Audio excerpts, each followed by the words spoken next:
Di sini saya akan membacakan materi tentang ulkus diabetik, yaitu konsep keperawatan, pengkajian, dan diagnosa, yang dimana pengkajian merupakan langkah utama dan dasar utama proses keperawatan yang mempunyai dua kegiatan pokok, yaitu pengumpulan data dan analisis data, yang dimana pertama, identitas klien terdiri dari biodata meliputi nama, umur, jenis kelamin, agama, pendidikan, pekerjaan, alamat, status perkawinan, suku bangsa, tanggal masuk rumah sakit, dan diagnosa medis. Dan yang kedua yaitu keluhan utama, yang dimana adanya rasa kesemutan pada tungkai bawah kaki, rasa raba yang menurun, luka tidak sembuh-sembuh dan berbau, dan adanya nyeri pada luka. Riwayat kesehatan sekarang yaitu kapan terjadinya luka, penyebab terjadinya luka, serta apa upaya yang telah dilakukan penderita untuk mengatasinya. Dan riwayat kesehatan dahulu yaitu adanya riwayat penyakit diabetes mellitus atau penyakit lain yang ada kaitan dengan defisiensi insulin, misalnya penyakit pankreas. Dan riwayat kesehatan keluarga yaitu biasanya salah satu anggota keluarga juga mengalami diabetes mellitus atau penyakit keturunan yang dapat terjadi defisiensi insulin, misal hipertensi atau jantung. Dan riwayat psikososial yaitu meliputi informasi mengenai perilaku, perasaan, dan emosi, pemeriksaan fisik yang meliputi status kesehatan umum, meliputi keadaan kesadaran, suara bicara, tinggi badan, berat badan, dan tanda-tanda vital pasien, yang dimana kepala biasanya bentuk kepala simetris, keadaan rambut normal, mata konjungtiva biasanya nampak simetris, penglihatan kabur, serta lensa mata keruh. Telinga biasanya telinga simetris dan kebersihan telinga bersih. Hidung biasanya tidak ada pernafasan kuping hidung dan tidak ada sianosis. Mulut dan gigi biasanya mukosa bibir lembab, lidah terasa tebal, gigi mudah goyah, dan gusi mudah bengkak dan berdarah. Leher biasanya tidak ada pembesaran kelenjar, tiroid, dan getah bening.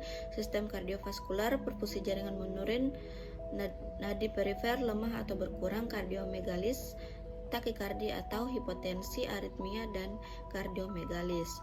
Sistem gastrointestinal, terdapat palofagi, palodipsi, mual, muntah, diare, konstipasi, dehidrasi, perubahan berat badan, serta peningkatan lingkar abdomen dan obesitas. Sistem urinari, poliora, retensi urin, inkontinensi urin, serta rasa panas atau sakit saat berkemih. Dan ekstremitas biasanya tugor kulit, menurun, adanya luka atau warna kehitam bekas luka.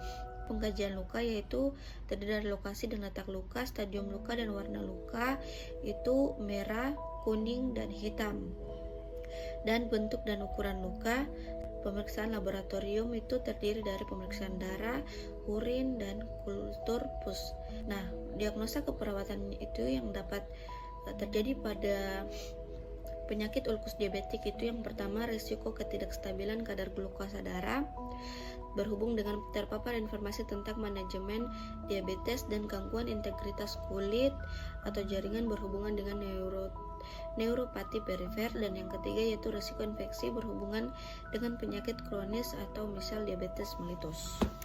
Perkenalkan, nama saya Al-Mujaidah Amsir, NIM P2022-01028. Di sini saya akan melanjutkan intervensi keperawatan yang dimana diagnosa keperawatannya yaitu risiko ketidakstabilan kadar glukosa darah berhubungan dengan terpapar informasi tentang manajemen diabetes. Intervensinya yaitu manajemen hiperglikemia, yang dimana observasinya identifikasi kemungkinan penyebab hiperglikemia, identifikasi situasi yang menyebabkan kebutuhan insulin. Yang ketiga, monitor kadar glukosa jika perlu. Terapeutiknya yaitu berikan asupan, cairan oral, konsultasi dengan medis jika tanda dan gejala hiperglikemia tetap ada atau memburuk. Ketiga, fasilitasi jika ada hipotensi ortostatik. Selanjutnya yaitu edukasi. Anjurkan menghindari olahraga saat kadar glukosa darah lebih dari 250 mg per dl. Anjurkan monitor kadar glukosa secara mandiri. Anjurkan kepatuhan terhadap diet dan olahraga. Baik, diagnosa kedua yaitu gangguan integritas kulit atau jaringan berhubungan dengan neuropati perifer, yang dimana intervensi yang diangkat yaitu perawatan luka. Observasinya yaitu monitor karakteristik luka.